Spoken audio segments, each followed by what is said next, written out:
다니엘 12장 1절과 4절 말씀입니다. 그때 내 민족을 호위하는 대군 미가엘이 일어날 것이요 또 환란이 있으리니 이는 개국 이래로 그때까지 없던 환란일 것이며 그때 내 백성 중 무릇 책에 기록된 모든 자가 구원을 얻을 것이라. 땅의 티끌 가운데서 자는 자 중에 많이 깨어 영생을 얻는 자도 있겠고 수욕을 받아서 무궁히 부끄러움을 입을 자도 있을 것이며 지혜 있는 자는 궁창의 빛과 같이 빛날 것이요 많은 사람을 옳은 대로 돌아오게 하는 자는 별과 같이 영원토록 비추리라. 다니엘아, 마지막 때까지 이 말을 간수하고 이 글을 봉함하라. 많은 사람이 빨리 왕래하며 지식이 더하리라. 이는 하나님의 말씀이니라. 아멘. 여러분, 제가 말씀 전가하기 전에 한 가지 먼저 질문을 하겠습니다.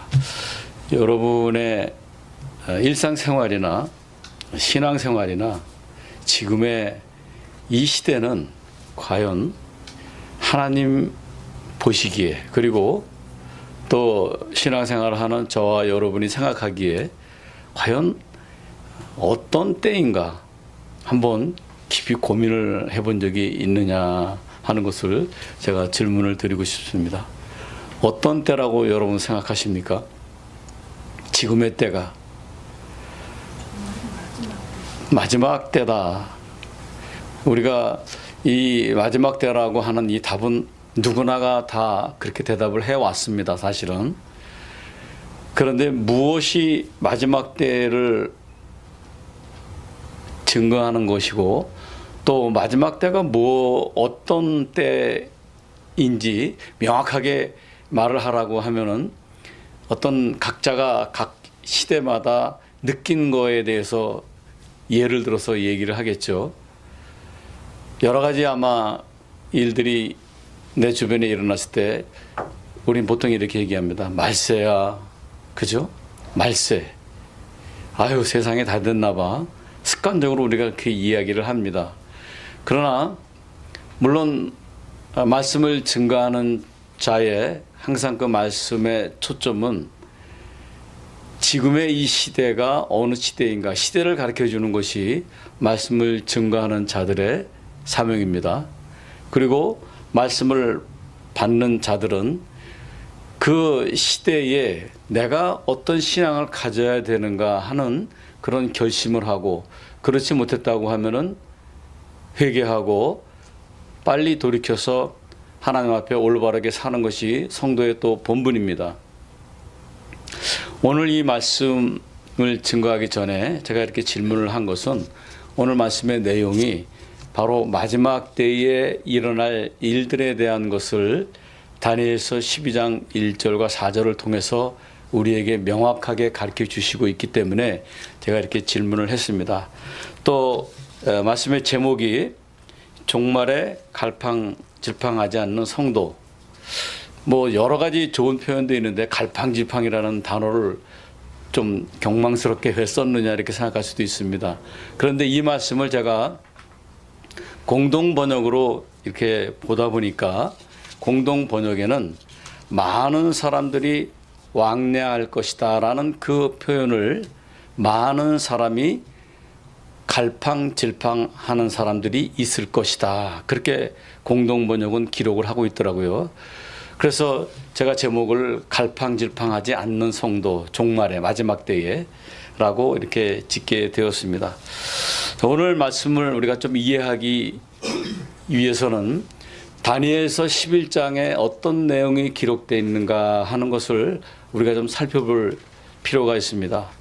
다니엘서 11장의 내용은 특별히 바사 제국 이후에 헬라 시대가 돌아옵니다. 헬라 시대는 주전 331년부터 주전 161년, 약 167년 동안 헬라 시대가 전개가 되는데 이때에 우리가 역사적으로도 잘 알고 있는 적그리스도의 상징이라고 하는 안티코스 4세 에피파네스가 이 유대인들을 아주 극악하게 핍박을 하는 그런 그 시대가 있었습니다. 다니엘서를 우리가 읽어보게 되면은 모든 세계의 역사를 단 한 번만 읽어봐도 모든 세계의 역사의 주관자이신 분이 하나님이시다라는 것을 단 한 번만 읽어봐도 알 수가 있어요. 왜냐하면은 이 다니엘서는 모든 세계의 역사의 흐름을 그대로 여기다가 기록을 하고 있기 때문입니다. 그래서 모든 역사의 주관자도 하나님이시구나. 우리가 세계 역사를 갖다가 어디에서 배웠습니까? 예수를 알기 전에는 학교에서 역사 공부를 통해 세계사를 통해서 그렇게 공부했지 않아요? 그래서 그렇게 공부했기 때문에 세계의 역사는 역사가들이 이렇게 기록한 것을 우리가 배우는 거구나 이렇게 생각할지 모르지만 다니엘서를 우리가 한 번만 읽어봐도 그 모든 역사의 흐름을 누가 주관하셨느냐, 누가 또 예언적으로 말씀해 놓고 예언적인 그 말씀대로 역사가 어떻게 흘러갔구나 하는 것을 다니엘서는 가르쳐주고 있습니다. 그래서 세계의 역사가 흘러간 것을 우리가 공부하는 것이 아니고 이미 하나님은 다니엘을 통해서 역사가 이렇게 흘러갈 것이다 라는 것을 기록을 해 놓으셨다는 겁니다. 그래서 그 하나님이 예언하신 말씀대로 그렇게 역사가 흘러갔어요. 그러니까 모든 이 세계의 역사의 주관자도 누구라는 것을 알 수가 있어요. 바로 하나님이시다. 단 한 번만 봐도 우리가 그것을 알 수가 있습니다. 그런데 오늘 12장 1절부터 4절 말씀은 그런 아주 유대인들이 이 에피파네스에 의해서 핍박을 받았던 그때 가장 극심하게 유대인들이 그 종교적인 핍박을 받을 때입니다. 그래서 그 시대를 대환란으로 표현을 합니다. 그런데 그 역사적인 사실과 같이 마지막 때에도 그런 대환란의 때가 있을 것이다라고 다니엘서 12장 1절에서 4절은 기록하고 있다는 것입니다. 그래서 1절 말씀 보게 되면 그때에라고 표현을 하고 있잖아요. 그때에. 이 그때에는 두 가지를 나타내주고 있습니다. 하나는 뭐예요? 안티쿠스 4세에 의해서 이 유대인들이 핍박을 받았던 때라는 것을 말씀을 하고 있기도 하지만 그 또 하나의 의미는 그와 같은 시대에 핍박을 받았던 것처럼 마지막 때에도 재림 직전에도 이러한 일이 있을 것이다 라는 그 때를 지칭을 하고 있습니다. 그래서 다니엘서 12장 1절에 그 때다 하는 것은 두 때를 표현을 하여 실질적으로 역사 가운데 있었던 사실과 그리고 마지막 주님 재림 직전에 일어날 그 때를 지칭을 하고 있는 것입니다. 그걸 머리에 명심해 두시고 우리가 오늘 이 말씀을 살펴보도록 하겠습니다. 이와 같이 이 다니엘서는 굉장히 우리에게 종말에 대해서 중요한 그 어떤 모습을 보여주기도 하고 그리고 그것을 알아야지만 종말의 때를 준비를 할 수가 있다는 것입니다. 그래서 주님도 마태복음 24장 15절 말씀이나 또 마가복음 13장 14절 말씀을 보게 되면은 다니엘서 즉 멸망에 가증한 것이 거룩한 곳에 선 것을 보거든 읽는 자는 깨달을진저 즉 다니엘서에 기록되어 있는 이 말씀을 인용을 하셔가지고 다니엘서의 중요성을 이렇게 우리에게 또 부각을 시켜 주시고 있습니다. 그래서 우리도 당연히 다니엘서의 예언의 말씀을 모르면 안 돼요. 오늘 특별히 이 말씀 가운데에 그때라고 하는 것은 어떤 시대적인 배경을 우리에게 말씀을 해주고 있느냐. 그 시대적인 배경 속에 나타나는 일들이 어떤 일들이 있었는가 먼저 살펴보도록 하겠습니다. 그때 환난을 받을 때에 그때는 어떤 일이 일어나느냐. 배교하는 일이 벌어진다고 그랬어요. 배교. 신앙을 버려요. 신앙을 버리는 일이 발생이 된대요. 왜? 너무너무 핍박을 받으니까 너무너무 고통스러우니까 예수 그리스도, 즉 오늘까지 받아왔던 말씀을 버리는, 배교하는 그런 일들이 벌어질 것이다. 그건 기본이에요. 그건 기본이래요. 두 번째로 어떤 일이 벌어지냐면은 다니엘서 11장 6절이나 다니엘서 11장 17절 말씀을 보시게 되면은 원수, 나랑 원수였었어. 우리의 원수는 누구예요? 믿음을 기준으로 볼 때 우리의 원수는 누굽니까? 나를 믿지 못하게 하는 자들. 그렇죠? 그것이 원수가 아니겠습니까? 그런데 그러한 나의 신앙을 핍박했던, 믿음을 핍박했던 자들과 화친을 한대요. 그들과 이렇게 친해지는 일이 벌어진대요. 그래, 맞아. 네 말이 맞을 수도 있어. 융화가 된다는 얘기죠. 그리고 또 하나는 그렇게 믿었던 사람이 같이 신앙생활을 했던 사람들, 같은 편이었던 사람들을 갖다가 오히려 핍박을 하는 일이 벌어진다고 성경은 기록을 하고 있습니다. 역사적인 사실을 통해서 이런 일이 그때에 벌어질 것이다. 그런데 그런 일이 벌어지지만은 다니엘서 12장 1절 말씀을 보게 되면은 그러한 때일지라 하더라도 끝까지 믿음을 지키는 자에게는 누가 도움의 손길을 주냐면은 미가엘 천사장이 일어나서 그를 도울 것이다.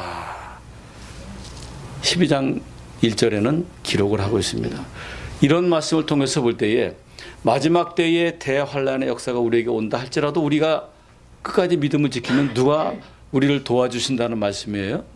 미가엘 천사장이 우리를 도와주신다. 얼마나 든든합니까? 그래서 끝까지 우리는 말씀을 지켜야 된다는 거 오늘 우리에게 가르쳐 주시고 있습니다. 미가엘 천사장이 일어나서 우리를 위해서 싸워주신다. 얼마나 든든해요? 우리가 싸워서 이길 수 없어요. 그래서 하나님이 미가엘 천사장을 보내주시고 그로 인해서 우리가 승리할 것을 예언적으로 또 말씀을 해 주시고 있습니다. 그리고 이렇게 극심한 환란이 있을 때에는 믿는 자들이 굉장히 고통을 당하고 힘든 일이 벌어지지만 그러나 분명히 여기에서 우리가 볼 수 있는 것은 뭐냐면 우리의 믿음을 확인할 수가 있다는 얘기예요. 여러분 평안한 가운데서는 우리의 믿음이 정말 정금 같은 믿음인지 아닌지 몰라요. 아, 너도 잘 믿고 나도 잘 믿는구나. 서로 신앙생활 가고 그런 믿음의 모습을 보이니까. 그러나 극한 어려움을 처했을 때에는 갈라집니다. 안 믿는 자는 이미 갈라져 있고요. 교회 다니시는 분, 믿음을 가진 자들은 세상 사람과 이미 구별이 돼 있죠. 그런데 대환란의 때에는 교회 안에서도 또 갈라진다는 거예요. 배교하는 사람과 배교하지 않는 사람이 둘로 이렇게 갈라집니다. 그래서 이 기간 동안에는 정금 같은 신앙을 가진 자들이 옥석을 가리는 일들이 나타난다 하는 것을 우리에게 또 말씀을 해 주시고 있고, 그리고 이 환란을 당할 때에 또 어떤 일이 벌어지냐면은 그 환란을 이기지 못하고 세상으로 나아갑니다. 마태복음 13장 20절에서 21절 말씀을 보게 되면은 그가 또 돌밭에 씨가 이렇게 떨어지죠. 씨 뿌리는 비유를 볼 때 돌밭에 씨가 뿌려질 때는 다시 말씀드려서 말씀을 처음 받을 때는 기뻐요. 와, 이런 말씀이 여기 있나? 너무 좋아. 즉시 기쁨으로 받지만 돌밭에 떨어지게 되면 뿌리가 내릴 수가 있나요? 뿌리가 못 내리죠. 그러니까 뿌리가 없기 때문에 견디질 못해. 그래서 그 열매가 맺지를 못하고 곧 시들어 버립니다. 이 종말의 때에는요, 누가 돌밭에 씨가 뿌리운 자인지 아니면 옥토에 뿌리운 자인지 그것이 확연하게 드러난다는 것입니다. 그래서 돌밭에 뿌리었던 자들은 다시 자기의 본향, 세상으로 돌아가는 일이 벌어진다라고 또 말씀을 해 주시고 있습니다. 그러나 그 가운데 담대한 신앙을 가진 자들은 다니엘서 11장 32절 말씀처럼 신앙의 용맹함을 보여준다, 그렇게 기록을 하고 있습니다. 신앙의 용맹함을 보여준다. 이러한 일들이 있을 것이다 라는 것을 오늘 마지막 때에 12장 1절에서 4절에는 기록을 해놓고 있고, 그러면서 하신 말씀이 뭐냐면은 종말의 때에, 주님 재림 직전 때에 이런 일이 벌어질 텐데 내가 이렇게 예언을 분명히 했다. 그런데 이 예언한 이 말씀을 다니엘아 너는 봉해 두어라, 그렇게 말씀하고 있습니다. 봉해 두라고 했어요. 간수하고 봉함하라, 그렇게 말씀을 하고 있거든요. 왜 그렇게 말씀을 하셨을까? 그렇다면은 오늘 본문의 내용을 통해서 우리가 한 가지 좀 알아야 될 것은 뭐냐면은 왜 이 말씀을 간수하고 봉함하라고 말씀을 하셨을까? 이 말씀의 뜻대로만 본다고 하면은 간수하고 봉함하라, 어디 이런 곳에 이 말씀을 딱 집어넣고 누구도 손대지 못하도록 그것을 꽁꽁 싸매라라는 그런 의미가 아니겠습니까? 표면적인 뜻으로 보면은. 그런데 이 말씀을 우리가 좀 더 깊이 생각을 해보게 되면은 어떤 의미로 받아들여야 되느냐? 우리가 어떤 조그만한 함 단지를 봤습니다. 근데 그게 보물함이야.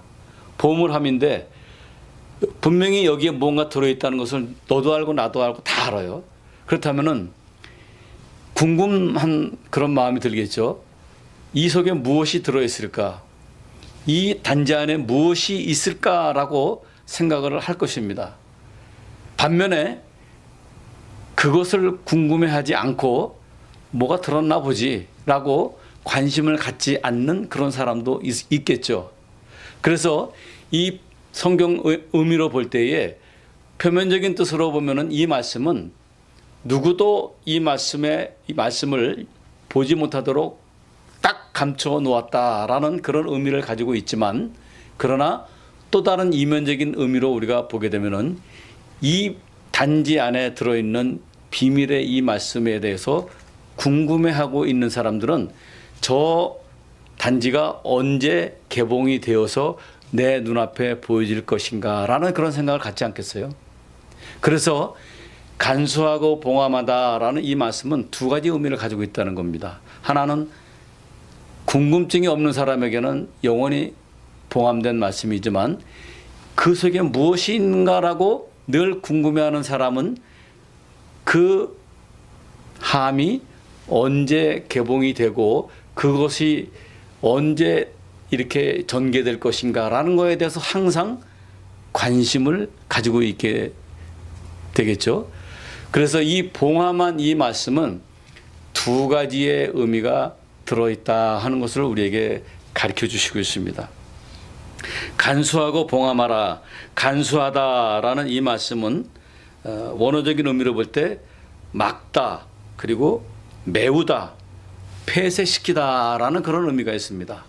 그리고 봉함하다라는 이 말씀은 봉인을 해버린다는 얘기예요. 그러나 언젠가는 이것이 개봉이 된다는 그런 뜻을 가지고 있습니다. 근데 그 개봉하는 게 언제냐? 바로 대환란, 주님의 재림하시는 그 직전에 이 말씀이 봉해질 것이고 이 말씀이 그대로 이루어질 것이다. 그래서 이 봉함한 이 말씀은 관심이 있는 사람들에게는 어떻게 그 일이 진행이 될 것인가에 대해서 늘 초점을 맞추고 신앙생활을 한다는 것이죠.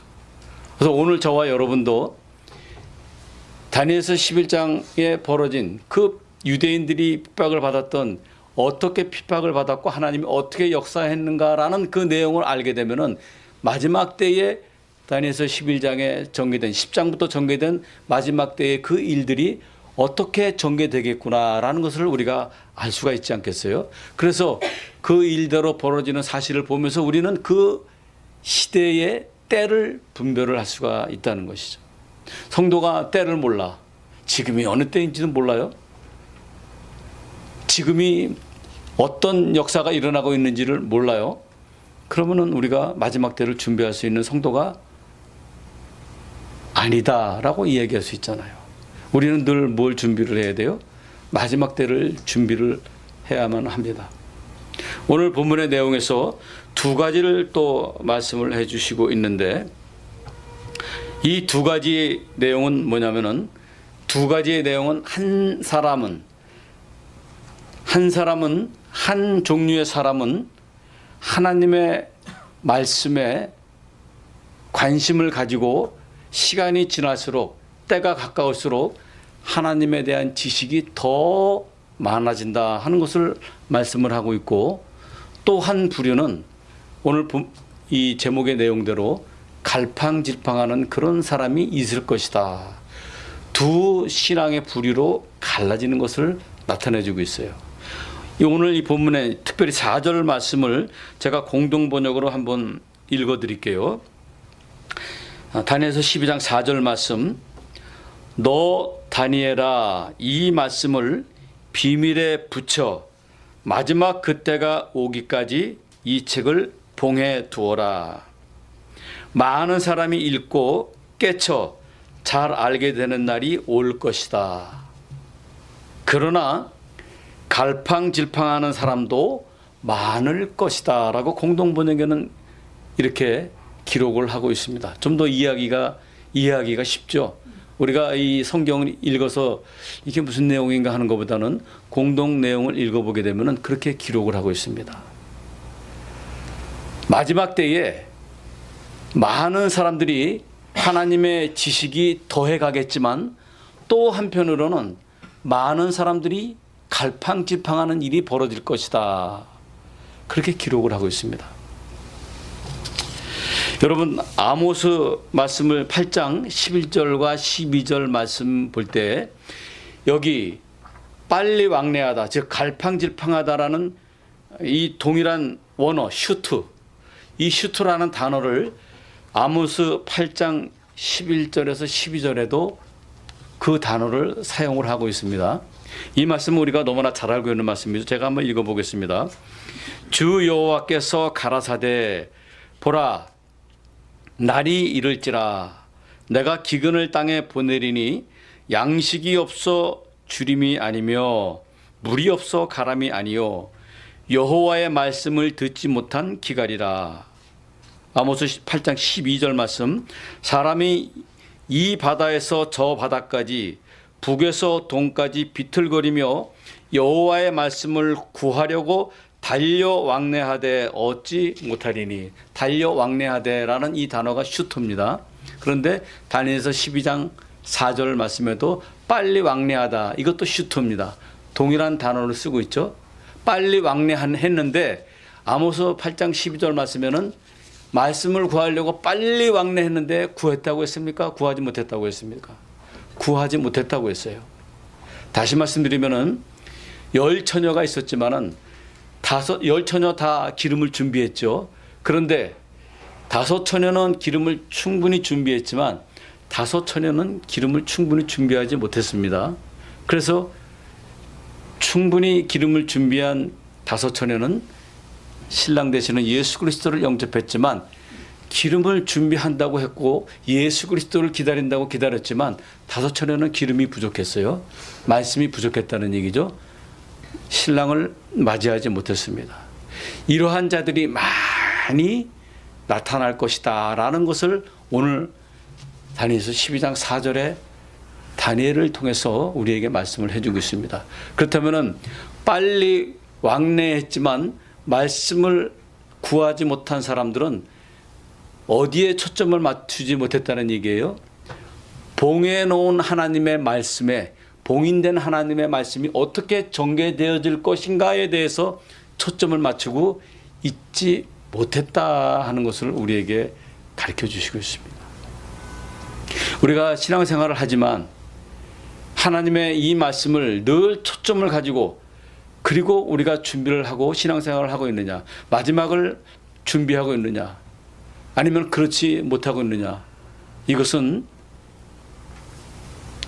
믿음과 믿지 못함으로 갈라지는 무서운 결과가 나타난다는 겁니다. 다 신앙생활 하죠. 이분도 주일날 예수 믿으러 나옵니다. 저분도 말씀을 들으러 주일날 예배드리러 예배당에 갑니다. 그렇지만 똑같은 동일한 장소에 앉아 있지만 동일한 믿음을 가지고 있다고 하지만 결과가 이렇게 달라져요. 무엇 때문에? 봉인된 말씀에 초점을 맞추고 있느냐, 봉인된 말씀에 초점을 맞추지 못했느냐에 따라서 결과가 이렇게 달라진다는 겁니다. 여러분, 12제자가 있습니다. 12제자가. 예수님의 12제자. 마가복음 13장 3절에 보면은 우리 주님께서 성전이 파괴될 것이라는 일에 대해서 예언적으로 말씀을 하시거든요. 그랬더니 네 제자가 예수님에게 종용이 질문을 했다고 그랬어요. 그 네 제자의 이름은 마가복음 13장 3절 말씀을 보게 되면은 베드로와 야고보와 요한과 안드레가 종용이 묻자와 가로되 언제 이런 일이 벌어질 것입니까? 그렇게 말씀을 하고 있습니다. 예수님의 제자가 몇 명이라고 그랬어요? 12명이죠. 그런데 여기 4명이 와서 예수님에게 물어보고 있습니다. 언제 이런 일이 벌어질 거예요? 주님은 이 말씀을 대한 대답으로 마지막 주님 재림 때 일어날 대환란에 대해서 내용을 쭉 설명을 해주시고 있습니다. 이 제자들의 질문은 바로 무엇에 대한 질문이었습니까? 마지막 재림 직전에 일어날 일들이 과연 어떤 일이었습니까? 라는 질문을 한 거거든요.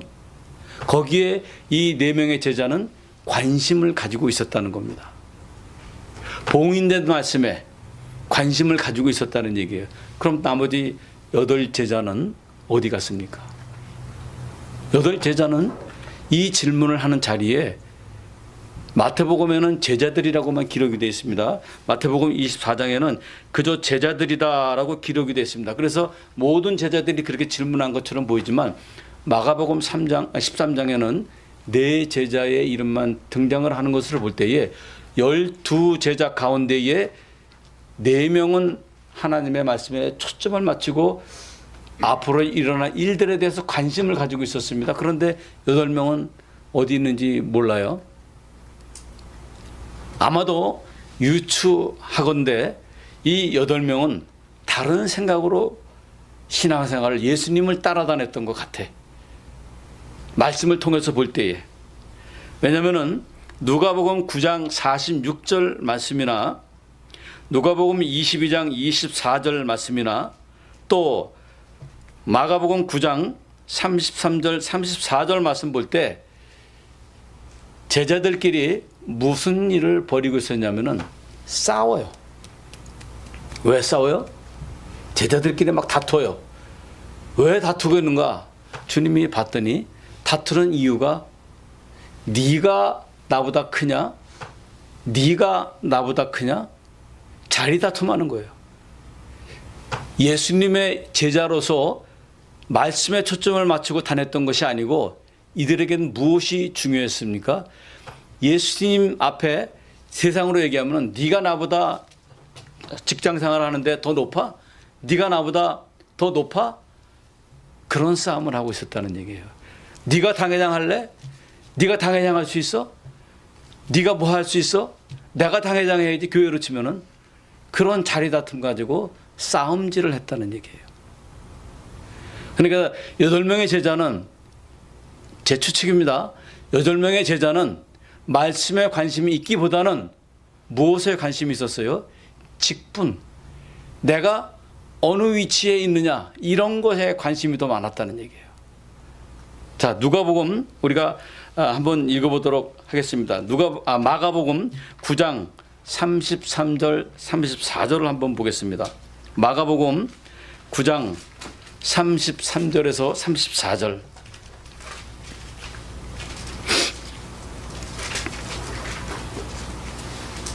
마가복음 9장 33절 34절 보게 되면은 가버나움에 이르러 집에 계실새 제자들에게 물으시되 너희가 노중에서 서로 토론하는 것이 무엇이냐 하시되 저희가 잠잠하니 이는 노중에서 서로 누가 크냐 하고 쟁론하였습니다. 예수님은 물론 알고 물어보셨겠죠. 야, 너희들이 무슨 토론을 했냐? 말씀의 토론을 했냐? 마지막 때에 어떤 일이 벌어질 것인가 해서 그런 거에 대해서 신앙적인 토론을 했냐? 예수님이 질문을 했습니다. 그랬더니 제자들이 대답을 했어요, 못했어요? 잠잠했다 그랬습니다. 입이 딱 닫아졌어요. 민망한 이야기를 했거든, 서로. 그러면서 하신 말씀, 그 뒤에 말씀을 보게 되면은 이는 노중에서 서로 누가 크냐 하고 쟁론하였습니다. 누가 믿음에 대해서 그들이 이야기하는 것이 아니고 하나님의 뜻에 관해서 이야기를 한 것이 아니고 교회의 부흥을 위해서 또 정말 한 영혼을 위해서 기도하는 것이 아니고 어떤 싸움을 했다는 얘기예요. 부끄럽게도 네가 높아? 네가 더 잘났어? 네가 당회장? 야, 웃기지 마라. 네까지 게 무슨 당회장이야. 그런 자리에 이런 걸 놓고 제자들이 싸움을 했다는 얘기입니다. 그러나 네 제자는 무엇에 관심이 있었습니까? 하나님, 마지막 때에 이루어질 일이 무엇입니까? 주님, 재림 때에 어떠한 일이 있겠습니까? 말씀에 초점이 맞출 수 있다는 얘기예요. 그래서 마지막 때에 지식이 더해가는 자가 있는 반면에 같은 제자이지만 이것도 아니고 저것도 아니고 신앙의 중심이 없고 갈팡질팡하는 그러한 자들이 많이 일어날 것이다 라고 다니엘서 12장 4절은 예언적으로 우리에게 가르쳐 주시고 있습니다. 오늘 저와 여러분이 과연 어떤 자리에 들어가야겠습니까? 네가 높냐 내가 높냐는 그런 자리에 들어가야겠습니까? 아니면 정말 하나님의 이 비밀의 말씀이 어떻게 역사를 통해서 이 세상에 어떻게 전개가 될 것인가, 여기에 초점을 맞추고 때를 분별할 수 있는 그런 성도가 될 것인가. 두 갈래의 신앙의 모습이 보여진다는 것을 우리에게 가르쳐 주시고 있습니다.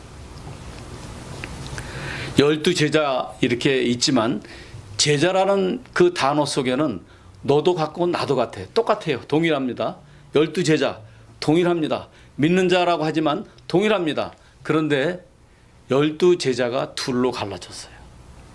4제자는 말씀에 관심이 있음을 보여주고 있지만 8제자는 다툼의 자리에 들어가 있습니다. 그런데 제자라는 그런 호칭은 동일하게 가지고 있습니다. 믿는 자라고 하는 호칭은 가지고 있습니다. 말씀 받은 자라고 하는 호칭은 동일하게 가지고 있습니다. 그런데 끝은 둘로 이렇게 갈라져 버리고 만다는 사실을 우리에게 보여주시고 있습니다. 그렇다면 우리는 지식이 더해지는 그러한 자리에 들어가기 위해서는 어떤 신앙의 자세를 가지고 있어야 되느냐? 늘 말씀에 초점을 맞추고 있어야 된다. 늘 하나님의 때를 분별하기 위해서 애쓰는 그런 자가 되어야 된다. 하나님의 역사가, 하나님의 구원의 역사가 어떻게 전개되어 가는가라는 거에 우리가 초점을 맞추고 살아가야 된다 하는 것을 우리에게 가르쳐 주시고 있죠. 알고자 하는 마음이 간절해야 됩니다. 지식이 더해간다. 오늘 다니엘서 12장 4절 말씀을 히브리 원어 번역을 보게 되면 이렇게 기록이 되어 있습니다. 그러나 너 다니엘은 그 말들을 닫아두어라. 그리고 이 책을 끝날의 때까지 봉하라. 많은 사람들이 이리저리로 갈 것이다. 그러나 지식이 증거할 것이다. 지식이 증거할 것이다 라는 얘기는 뭡니까? 하나님의 말씀이 점점 배일해서 점점 알게 되어서 깨닫는 자는 더 많이 깨닫고 하나님의 말씀에 가까이 가는 그러한 일이 있을 것이고, 그렇지 못한 자들이 한편으로는 또 있을 것이다. 이리저리 간다고 그랬어요. 원어 번역을 볼 때 이리저리, 갈팡, 공동 번역에는 갈팡질팡한다고 그랬습니다. 그러한 자들도 많이 있을 것이고, 더 깨달아서 하나님의 말씀의 세계에 깊이 들어가는 자도 많이 나올 것이고, 양극화가 됩니다. 여러분, 12제자가 양극화됐죠. 갈라졌습니다. 지식이 더해지는 자가 있고 갈팡질팡하는 자가 있다. 그래서 이 갈팡질팡하다라는 사전적인 의미를 보게 되면은 말씀의 기근을 만난 자들인데 이리저리 여기저기 돌아다닌다. 갈피를 잡지 못하고 헤매는 모양을 사전적인 의미에서는 갈팡질팡이다라고 표현을 하고 있습니다. 우왕좌왕 이리저리. 그렇지만 우왕좌왕하다 보니까 말씀이 잡힙니까? 말씀을 얻을 수 있습니까? 얻지 못한다고 아모스 8장 12절에는 기록을 하고 있습니다. 빨리 왕래했지만 그들이 말씀을 구하지 못했다라고 기록을 하고 있어요. 여러분, 오늘 이 말씀은 예언적인 말씀이지만 말세를 살아가는 우리들에게 주시는 아주 큰 교훈의 말씀이기도 합니다. 결론적으로 말씀드리면 마지막 때에는 결국은 갈라지는 때다. 갈라지는 때다. 그러면은 갈라진다라는 말씀만 보면은 믿지 않는 자와 믿는 자라고 구별을 할 수 있지만, 그러나 그런 의미가 아닙니다. 믿지 않는 자들은 이미 갈라졌죠. 오늘 말씀하고 있는 갈라진다라는 의미는 믿는 자 가운데서 갈팡질팡하는 자와 지식이 더해지는 자로 갈라진다라는 것을 우리에게 보여주시고 있습니다. 누가복음 17장 34절 말씀 볼 때 자다가 갈라진다고 그랬죠. 또 누가복음 17장 35절 말씀 볼 때 맷돌을 갈다가 갈라진대요. 맷돌을 갈다. 또 마태복음 25장 1절에서 13절 말씀을 보게 되면은 5처녀, 10처녀 가운데 5처녀가 또 갈라집니다. 이 마지막 때에는 지금 우리가 살고 있는 이 시대에는 선과 악이 공존하는 시대예요. 그렇죠? 그러나 마지막 때에는 선과 악이 심판의 때에는 공존할 수가 없습니다. 갈라지게 되어 있습니다. 이거는 하나님의 원리입니다. 마지막 때에 악과 선이 어떻게 공존합니까? 결국은 갈라지게 되어 있습니다. 그러나 그것이 어느 한순간에 갈라지는 것이 아니고 이미 출발선상에서 내가 말씀에 감심을 갖고 집중하느냐, 그렇지 못하느냐에 벌써 이미 갈라짐의 역사가 갈림길이 가고 있다는 겁니다. 마지막 때에는 영벌과 영생이 존재하지, 함께 공존하지 못하는 세계가 실존적인 세계입니다. 그렇잖아요? 허상의 그런 말씀이 아니고 그러한 세계가 실존하는 세계가 마지막 때입니다. 그래서 우리는 이 종말의 때에 두 실존의 세계로 갈라질 때에 과연 우리는 어느 편에 있어야 되는가? 다니엘서를 통해서 오늘 우리에게 종말을 살아가는 저희들에게 진짜 주님 재림 직전에 마지막 때에 일어날 일들에 대해서 미리 준비하고, 그리고 우리의 마음가짐이 어떤 마음으로 신앙생활을 해야 되는가 하는 것을 우리에게 가르쳐 주시고 있습니다. 오늘 말씀을 증거하는 저도 마찬가지지만 오늘 말씀을 듣는 여러분도 정말 우리가 다 이구동성으로 하는 이야기가 종말의 때가 가까웠다, 마지막 때가 가까웠구나. 왜? 세상 돌아가는 걸 볼 때도 그렇고 모든 것을 볼 때도 그런 시대에 우리가 살고 있습니다. 그렇지만 우리가 한 가지 꼭 기억을 하고 우리가 잊지 말아야 될 것은, 세상이 이렇다 할지라도 우리의 마음의 포커스는 어디에 있어야 된다? 하나님 말씀.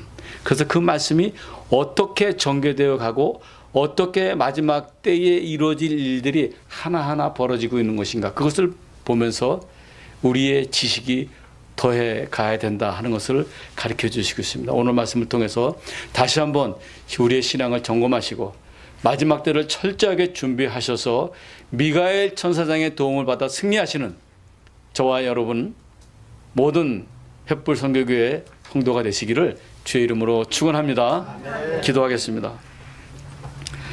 하나님 감사합니다.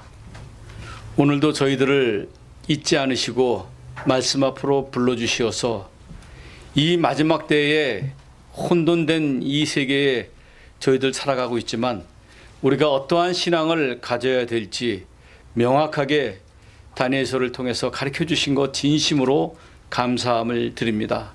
저희들이 믿는다고 하지만은 주님 재림 직전에 갈팡질팡하는 저희들의 신앙이 되지 않고 지식이 더해가는, 그래서 하나님의 이 마지막 때에 하나님의 도우심을 받아서 천국 세계에 다 들어갈 수 있는 저희들 모두가 되게 하여 주시옵소서. 아멘. 기도한 대로 이루어 주실 줄로 믿사오며 존귀하신 예수님의 이름으로 감사하며 기도드렸사옵나이다. 아멘. 아멘.